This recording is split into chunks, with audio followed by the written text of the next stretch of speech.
Bună ziua, numele meu este Simona Coma, sunt responsabil cercetare și dezvoltare în cadrul companiei Mastis România. Unul din programele de cercetare din cadrul companiei noastre este cel de ameliorare al porumbului, program care se focusează pe selecția hibrizilor din grupele FAO 300-500. Programul nostru este orientat cu precădere pe ameliorarea hibrizilor waterlock.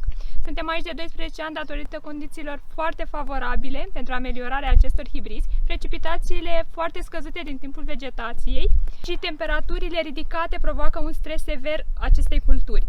Menționăm doar două criterii în selecția hibrizilor waterlock pe care o putem ameliora aici cu ușurință.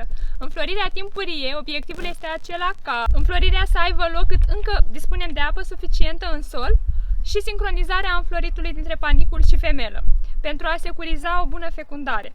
Hibrizii waterlock profită de fiecare picătură de apă disponibilă.